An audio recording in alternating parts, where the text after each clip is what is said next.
एक सेल्समैन की सबसे बड़ी चुनौती होती है लीड कहां से आएगा। क्लाइंट के ना को कभी भी पर्सनली मत लो।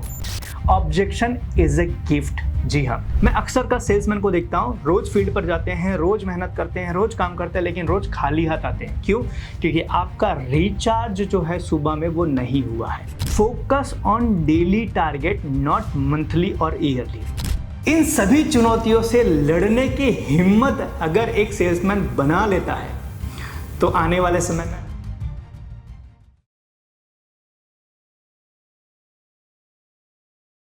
क्या आपको पता है कि आज के समय में जितनी भी बड़ी बड़ी कंपनियों के सीईओज हैं, उन लोगों ने अपने करियर की शुरुआत सेल्स से की थी। जी हाँ, उन्होंने अपने करियर की शुरुआत सेल्स से की थी और सेल्स में उन्होंने कुछ ऐसा सीखा जिसने उनको सीईओज बना दिया और अपनी जिंदगी में सफल बना दिया। तो क्या आप भी अपनी जिंदगी में सफल बनना चाहते हो? अगर हाँ, तो इस वीडियो को अंत तक देखिएगा। आज एक सेल्समैन ऐसी चीजें सीखता है जो शायद दूसरे डिपार्टमेंट के लोग नहीं सीख पाते और यही कारण है कि वो अपनी जिंदगी में ज्यादा कामयाब बनने की संभावना रखता है। लेकिन सेल्समैन की जिंदगी आसान नहीं होती है। उनकी जिंदगी में बहुत सारी चुनौतियां होती है, बहुत सारी तकलीफें होती हैं, बहुत सारे दर्द होते हैं। अगर इस दर्द को उसने झेल लिया तो आने वाले समय में शायद वो भी किसी कंपनी का सीईओ या किसी कंपनी का चेयरमैन हो सकता है। तो अगर आप भी बनना चाहते हो तो इस वीडियो को पूरा देखना।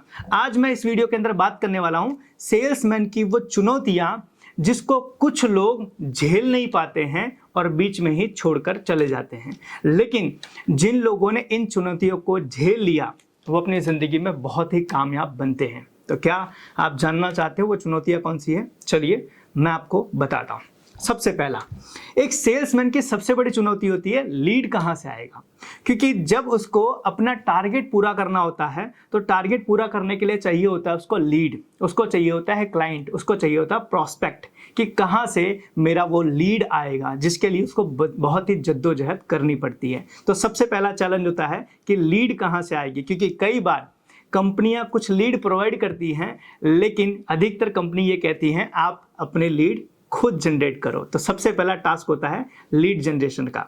दूसरा होता है कि मौसम, क्योंकि आज आप समझिए जो सेल्समैन हैं, खास करके जो फील्ड पे जाते हैं सेल्समैन, उनके लिए मौसम भी एक बहुत बड़ा चैलेंज है।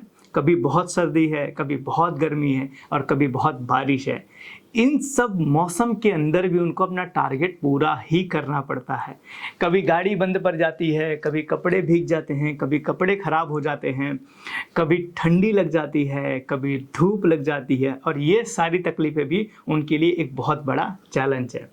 तीसरी तकलीफ है कंपटीशन का, क्योंकि एक सेल्समैन जब मार्केट में जाता है तो उसके जैसे और भी बहुत सारे सेल्समैन फील्ड में होते हैं कि जो लोग अपनी प्रोडक्ट कस्टमर को बेचने की कोशिश करते हैं और ऐसी सिचुएशन में क्लेश होता है जहां पर अपनी प्राइस, अपनी प्रोडक्ट या अपनी पैकेजिंग को लेके उसको बहुत सारी चीज़ें बतानी पड़ती है, कन्विंस करना पड़ता है, भरोसा दिलाना पड़ता है, जो उसके लिए एक बहुत बड़ा चैलेंज होता है। देन चौथा होता है फॉलोअप एंड क्लोजिंग। जी हाँ, कई बार क्लाइंट बोलता है कि मैं आपसे खरीदूंगा लेकिन अभी नहीं, तो उसको फॉलोअप करना पड़ता है, दोबारा मिलना पड़ता है, फ़ोन करना पड़ता है, उसको मिलने जाना पड़ता है, उसको क्लोज़ करना पड़ता है। पेमेंट रिसीव करना भी एक बहुत बड़ा चैलेंज है। क्यों? क्योंकि आज के समय में एक कस्टमर से पैसा निकलवाना मतलब शेर के मुंह में से मांस निकलवाने वाली बात होती है। तो आज ये भी एक बहुत बड़ा चैलेंज होता है सेल्समैन के लिए कि फॉलोअप करना है और क्लाइंट का पेमेंट रिसीव करना है। देन उसका एक टारगेट होता है, एक सबसे बड़ा चैलेंज होता है क्लाइंट के पास से ना सुनना। कई बार एज अ सेल्स पर्सन हमने उसको सारी चीज़ें बता दी, सारी एक्सप्लेनेशन दे दी, सारे बेनिफिट समझा दिए, सारी चीज़ें उसको क्लियर कर दी, लेकिन कई बार फिर भी कस्टमर बोल देता है नहीं यार मुझे आपसे नहीं खरीदना, या कई बार बोलता है कि मैं अभी नहीं खरीदूंगा, कई बार बोलता है कि आपका कंपटीशन जो है वो आपसे कम भाव में मुझे प्रोडक्ट दे रहा है, और ये सारी चीज़ें कहीं ना कहीं कह के क्लाइंट मना कर देता है और ये भी उनके लिए एक बहुत बड़ा चैलेंज होता है। एंड देन छठवां होता है टारगेट का प्रेशर। हर महीने एक टारगेट पूरा करना है और महीने टारगेट पूरा नहीं होगा तो कहीं ना कहीं उनका इंसेंटिव नहीं बनेगा या उनकी सैलरी में से डिडक्शन होगा, तो वो भी एक बहुत बड़ा चैलेंज होता है कि टारगेट उनको पूरा करना है हर महीने। और टारगेट का प्रेशर जो होता है ना, वो उनको कहीं ना कहीं चैन से बैठने नहीं देती, उनको 24 घंटे काम करने के लिए मजबूर करती है। And last but not the list, demotivation. कई बार हम पूरे मोटिवेशन, पूरे जोश के साथ फील्ड पे जाते हैं क्लाइंट से मिलने के लिए, लेकिन क्लाइंट ने कुछ ऐसा बोला कि हमारा पूरा मोटिवेशन जीरो हो गया। क्लाइंट ने कभी बोल दिया आपकी प्रोडक्ट अच्छी नहीं है, क्लाइंट ने कभी बोल दिया आपकी सर्विस अच्छी नहीं है, क्लाइंट ने कभी ऐसा बोल दिया कि यार आपसे बढ़िया प्रोडक्ट दे रहा है कोई दूसरा दे रहा है, आपसे कम प्राइस में कोई दे रहा है, और ये सारी चीज़ें बोल के हमें उसने डीमोटिवेट कर दिया। कई बार क्लाइंट हमें देखकर हमें रिजेक्ट कर देता है, मैं धंधा तो आपके साथ करूंगा, आपकी कंपनी के साथ करूंगा, लेकिन आपके साथ नहीं करूंगा, और ये सारी चीज़ें उसको डिमोटिवेट करते हैं। तो ये सारे चैलेंजेस एक सेल्समैन की ज़िंदगी में होते हैं, ये सारी चुनौतियां सेल्समैन की ज़िंदगी में होती है। इन सभी चुनौतियों से लड़ने की हिम्मत अगर एक सेल्समैन बना लेता है, तो आने वाले समय में वो भी किसी कंपनी का CEO या किसी कंपनी का मैनेजिंग डायरेक्टर बन जाता है। लेकिन 95% लोग इन चुनौतियों से नहीं निपट पाते, इन चुनौतियों से हार जाते हैं, और जिसके कारण वो अपनी जिंदगी में एक एवरेज सेल्स पर्सन बन के रह जाते हैं। आज आप देखोगे तो लगभग हर कंपनी में सेल्समैन होंगे, लेकिन हर कंपनी का सेल्समैन उतना ग्रो नहीं करता है। क्यों? उसकी वजह यही है कि ये चुनौतियां जो है ना, वो सही से हैंडल नहीं कर पाते हैं, और जिसके कारण वो एवरेज बन के रह जाते हैं, अपने ज़िंदगी में कुछ हासिल नहीं कर पाते हैं। लेकिन 5% या 2% या 3% जो लोग हैं, वो इन चुनौतियों को कहीं ना कहीं निपट लेते हैं, इन चुनौतियों से निपटते हैं, अच्छा सॉल्यूशन करते हैं, और अपनी ज़िंदगी में वो बहुत कामयाब होते हैं। तो क्या आप भी वो तरीके जानना चाहते हो कि अगर आप सेल्समैन हो या सेल्समैन बनना चाहते हो, तो ये सारी चुनौतियों से कैसे निपटा जाए? अगर आप जानना चाहते हो तो वीडियो को पूरा देखना। मैं आपको 7 तरीके बताने वाला हूं, जिससे आप एक सेल्समैन की जिंदगी में से एक CEO की जिंदगी भी हासिल कर सकते हो। तो अगर आप जानना चाहते हो तो बने रहे लास्ट तक, जिसमें सबसे पहला है कि अगर आप एक बेहतरीन सेल्समैन बनना चाहते हो और इन सभी चुनौतियों से निपटना चाहते हो, तो सबसे पहली चीज आपको करनी पड़ेगी कि क्लाइंट के ना को कभी भी पर्सनली मत लो। जी हाँ, कई बार मैंने देखा है एक सेल्समैन जो होता है ना, वो कस्टमर ने मना कर दिया तो वो अपने ऊपर ले लेता है कि यार मेरे को कैसे मना कर दिया, अरे उसने तो मुझे मना कर दिया, अरे उसने मुझे ना बोल दिया, अरे उसने मेरी प्रोडक्ट खरीदने से मना कर दिया। अरे ऐसा नहीं है, उसने आपको कुछ नहीं बोला है, आपने जो ऑफर किया था प्रोडक्ट या सर्विस उसको मना किया है। आपसे उसको कोई प्रॉब्लम नहीं है। हो सकता है कि आपकी प्रोडक्ट या सर्विस उतनी बेटर ना हो सकता है आपसे बढ़िया चीज़ उसको मार्केट में कहीं और से मिल गई हो, और ये सारी चीज़ें हो सकता है उसकी ज़िंदगी में हुआ और जिसके कारण उसने आपको ना बोला। तो आप किसी भी ना को पर्सनली मत लेना। मैंने बहुत सारे सेल्समैनों को ट्रेनिंग दी है, बहुत सारे लोगों को सिखाया है कि आप पर्सनली मत लो किसी भी ना को, क्योंकि कई बार हम किसी क्लाइंट ने हमें ना बोल दिया, हम पर्सनली लेके हम घर बैठ जाते हैं, नहीं अब तो मैं कॉल पे जाऊंगा ही नहीं, अब तो मीटिंग ही नहीं करूंगा, अब क्लाइंट से मिलने जाऊंगा नहीं, मेरे को उसने ना बोल दिया। पर्सनली नहीं लेना। तो आपको याद रखना है, प्रोफेशनल लाइफ और पर्सनल लाइफ दोनों अलग होती है। आपकी प्रोडक्ट को किसी ने ना बोला है, आपकी कंपनी को किसी ने ना बोला है, या आपकी सर्विस को किसी ने ना बोला है, तो उसको आप पर्सनली मत लीजिए। दूसरी चीज, ऑब्जेक्शन इज ए गिफ्ट। जी हाँ, जब आपका कस्टमर ये कहता है कि आपसे बेटर प्रोडक्ट मार्केट में अवेलेबल है, आपसे कम प्राइस में लोग दे रहे हैं, आपसे अच्छी सर्विसेज में लोग मुझे सर्विसेज प्रोवाइड कर रहे हैं, ये सारी चीज़ें जब वो बोलना शुरू करे, आप समझ जाना कि अब क्लोजिंग का टाइम आ चुका है। क्यों? क्योंकि क्लाइंट आपकी प्रोडक्ट या सर्विस लेने से पहले वो आपको चेक करता है कि क्या आपकी प्रोडक्ट या सर्विस उतनी दमदार है या नहीं है, और इसीलिए वो ये ऑब्जेक्शन देता है। याद रखना, अगर किसी क्लाइंट से आप मीटिंग कर रहे हैं और क्लाइंट कुछ नहीं बोल रहा है, क्लाइंट आपकी बात सुन रहा है और आपको खाली बोल रहा है अरे बहुत अच्छा है, बहुत बढ़िया है, एकदम बेस्ट है, ये है, तो समझना वो आपको आखिर में पेमेंट नहीं देगा। पेमेंट वही देगा जिसने ऑब्जेक्शन किया है। तो जो ऑब्जेक्शन कर रहा है, समझ जाना वो पैसा देने के लिए बैठा हुआ है। अगर मैंने इसके ऑब्जेक्शन को हैंडल कर लिया, इसको सही तरीके से मैंने भरोसा दिला दिया, तो मेरा बंदा जो है या मेरा क्लाइंट जो है वो क्लोज जरूर होगा और पैसा ज़रूर देगा। तो आपको अपना माइंडसेट चेंज करने की ज़रूरत है। ऑब्जेक्शन आपके लिए प्रॉब्लम नहीं है, अपॉर्चुनिटी है ये कि आपका क्लाइंट आपकी चीज़ें खरीदने के लिए तैयार हो रहा है। तीसरी चीज़, आपको डेली अपने आप को रिचार्ज करना पड़ेगा। कई बार क्या हम हमारी लाइफ में रूटीन करते हैं। आप देखो कि आपका मोबाइल आप सुबह घर लेके निकलते हो उससे पहले आप चार्ज कर लेते हो फुल। क्यों? क्योंकि आपका मोबाइल पूरा दिन चलना चाहिए, इसलिए आप चार्ज करते हो। अब सवाल ये आता है, हमारी बॉडी भी तो एक मोबाइल की तरह है, इसको भी तो चार्जर चाहिए, इसको भी तो रिचार्ज चाहिए। कई बार क्या होता है, हम अपने आप को रिचार्ज नहीं करते। रिचार्ज का मतलब क्या है? एक सेल्समैन की जिंदगी के अंदर या तो सुबह या तो शाम में कुछ लर्निंग एक्टिविटीज होनी बहुत जरूरी है। या तो पढ़ो, या तो कुछ देखो, या तो कुछ सुनो। आपको ये रोज करना है। जब तक आप ये नहीं करोगे तब तक आप अपने आप को रिचार्ज नहीं करोगे, और बिना रिचार्ज किए आप फील्ड पे जा रहे हो तो पहले कॉल के अंदर ही क्लाइंट आपकी हवा निकाल देगा। तो आपको फील्ड पर जाने से पहले रोज अपने आप को रिचार्ज करना है, रोज अपने आप को लर्निंग देनी है, ताकि आप नया युद्ध लड़ने के लिए तैयार रहो। देखो, कहा जाता है ना कि आपको युद्ध पर जाने से पहले आपको अपने हथियार, अस्त्र शस्त्र, ये सारी चीजें आपको इकट्ठा करनी पड़ेगी। आपकी लर्निंग, आपका मोटिवेशन, यही आपका अस्त्र शस्त्र है। तो अगर आप रोज अपने आप को लर्निंग नहीं करवा रहे हो, रोज अपने आप को आप कुछ नया नहीं सिखा रहे हो, तो आप बिना रिचार्ज हुए फील्ड पर जा रहे हो, और इसमें आपके हारने की संभावना ज़्यादा है। मैं अक्सर का सेल्समैन को देखता हूँ, रोज फील्ड पर जाते हैं, रोज मेहनत करते हैं, रोज काम करते हैं, लेकिन रोज खाली हाथ आते हैं। क्यों? क्योंकि आपका रिचार्ज जो है सुबह में वो नहीं हुआ है, जिसके कारण आप रोज जा रहे हो और रोज खाली हाथ आ रहे हो। तो आपको तीसरी चीज ये करनी है कि रोज अपने आप को रिचार्ज करके ही फील्ड पे निकलना है। आपका दिमाग, आपका मन, आपका शरीर जोश से भरा होना चाहिए, लर्निंग से भरा होना चाहिए, और नॉलेज से भरा होना चाहिए, तभी आपकी जीत होगी। चौथी चीज, focus on daily target, not monthly और ईयरली। कई बार मैंने सेल्समैन को देखा है, जो सेल्समैन बोलते हैं सर इस साल या इस महीने में इतना टारगेट अचीव करने वाला हूं। यार, इस साल या इस महीना आपका टारगेट अचीव होगा या नहीं होगा, ये चीज आज का दिन डिसाइड करेगा।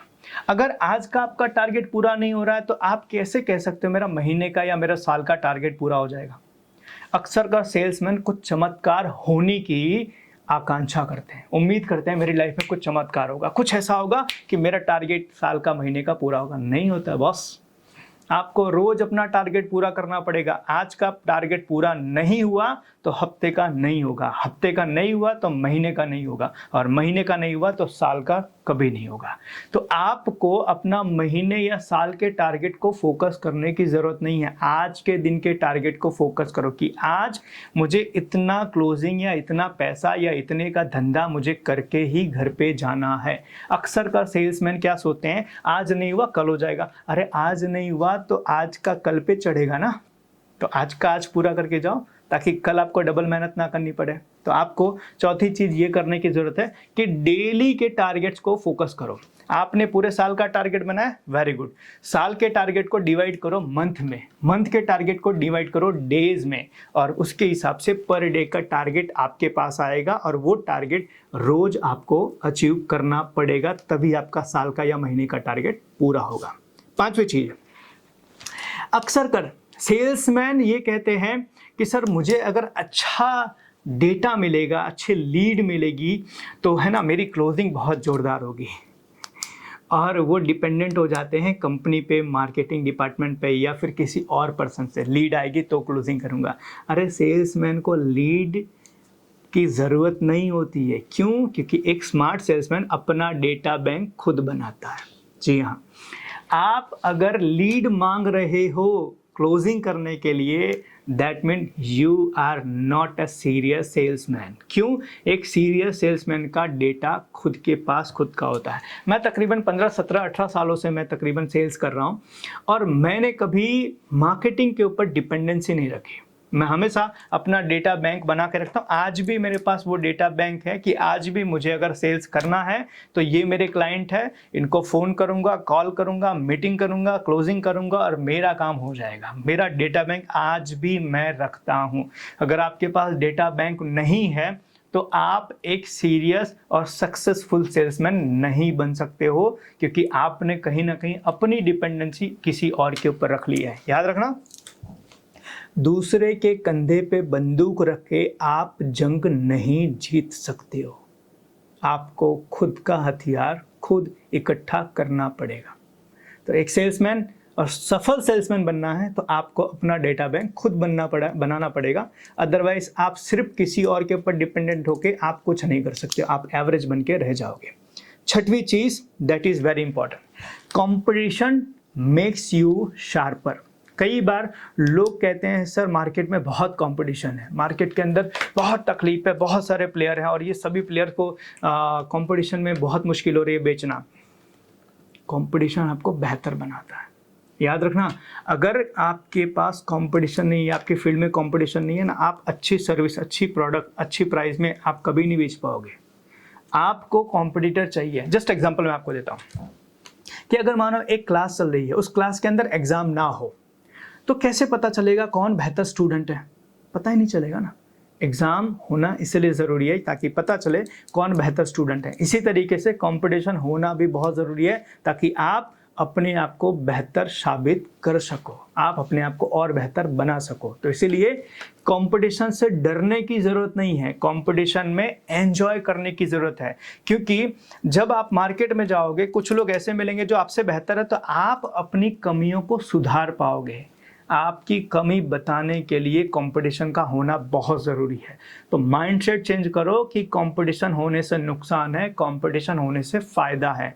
आज मेरा कंपटीटर है तभी मैं आज अपने आप को अपग्रेड कर रहा हूँ। मेरा कोई कंपटीटर नहीं होगा तो मैं अपने आप को अपग्रेड क्यों करूँगा? मुझे ऐसा लगेगा मेरे को सब आता है, मैं जो कर रहा हूँ सब बढ़िया है, सब अच्छा है, और ऐसे में आप एक सफल सेल्समैन नहीं बन सकते हो। तो ये चीज़ आपको ध्यान रखना है कि कंपटीशन से नुकसान नहीं, फ़ायदा है।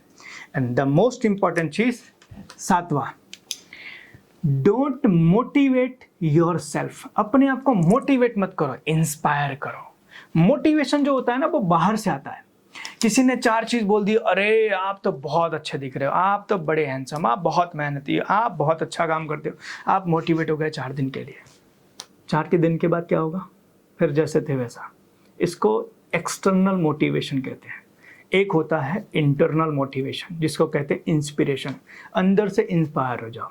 और अंदर से इंस्पायर वही बंदा होता है जिसके पास टारगेट्स होते हैं, जिसके पास विजन होता है, जिसके पास गोल होते हैं, और गोल डेट के साथ होता है। इमोशनली जिसका गोल होता है, जिसको पता है कि मैं सेल्स इंडस्ट्री में आया हूं तो मैं क्यों आया हूं, मैं आने वाले 2-5 सालों के अंदर क्या हासिल करना चाहता हूं। जिसको ये क्लैरिटी है ना, उसको बाहर से मोटिवेशन की जरूरत नहीं है, वो खुद मोटिवेट है। मैं बहुत सारे लोगों को आज जानता हूं या मिलता हूं कि जिनको फील्ड पर जाने से घबराहट होती है, फील्ड पर जाने से वो कहीं ना कहीं कतराते हैं। उनको ऐसा लगता है कि यार फील्ड पर ना जाना पड़े, कुछ ऐसा किया जाए। अरे बॉस, आप एक सेल्समैन हो और सेल्समैन का काम फील्ड पे होता है, ऑफिस पर नहीं होता है। तो इसलिए आप अपने आप को क्लियर करो, अपना विजन, अपना गोल, अपनी चीज़ें क्लियर बनाओ कि मुझे क्या हासिल करना है। और आप अगर ये बनाओगे तो आपको फील्ड पर जाने से घबराहट नहीं होगी, आपको लोगों से मिलने में तकलीफ नहीं आएगी। क्यों? क्योंकि आप अंदर से इंस्पायर रहोगे कि ये करने से मेरा टारगेट, मेरा गोल, मेरा विजन पूरा होगा। तो आप अपने आप को बाहर से मोटिवेट मत करो, अंदर से इंस्पायर करो। उसके लिए अपना विजन, अपना गोल, अपने टारगेट बनाओ और सीरियसली उसको डेट लगाओ कि ये चीज़ मुझे इस टाइम तक चाहिए। ये आपको बहुत इंस्पायर करेगी और आपको कभी भी डीमोटिवेट नहीं होने देगी। आज मैं तकरीबन 18-20 सालों से मैं फील्ड में हूँ और मैंने अपने आप को कभी भी इस तरीके से डीमोटिवेट नहीं होने दिया कि आज यार मज़ा नहीं आ रहा है। मज़ा क्यों आएगा भाई? हैं? मज़ा लेने वाली चीज़ नहीं है, समझना। ये तो एंजॉय करने वाली बात है ना, और एंजॉय वही कर सकता है जिसका विजन हो, जिसका गोल हो, जिसका टारगेट हो। मेरा है, आपका है कि नहीं है? कमेंट में ज़रूर लिख के बताइएगा कि आपका खुद का विजन, गोल, टारगेट है कि नहीं है। अगर है तो ज़रूर लिखिएगा, मैं भी तो देखूं कितने लोग हैं जो ये सीरियस सेल्समैन बनना चाहते हैं ये सभी भीड़ में से। तो अगर आप एक सीरियस सेल्समैन बनना चाहते हैं और आने वाले में समय में एक सीईओ बनना चाहते हैं तो कमेंट में अपना विजन टारगेट ज़रूर लिखिएगा। तो ये सारी चीज़ें मैंने आपको बताई कि सेल्समैन की वो 7 चुनौतियाँ क्या होती हैं और उन 7 चुनौतियों से निपटने के लिए 7 ऐसे कौन से स्टेप लेने चाहिए एक सेल्समैन को जो एक एवरेज सेल्समैन को एक सक्सेसफुल सीईओ बना सकता है। तो अगर आप अपने आप को एक सक्सेसफुल सीईओ बनाना चाहते हो तो इन स्टेप्स को फॉलो कीजिएगा और हमें ऐसे ही प्यार देते रहिए। मिलेंगे किसी और वीडियो में, बात करेंगे किसी और टॉपिक के ऊपर और कमेंट में ज़रूर लिखना कि और कौन सी टॉपिक के ऊपर आप वीडियो चाहते हो। Thank you so much, wish all the best, धन्यवाद।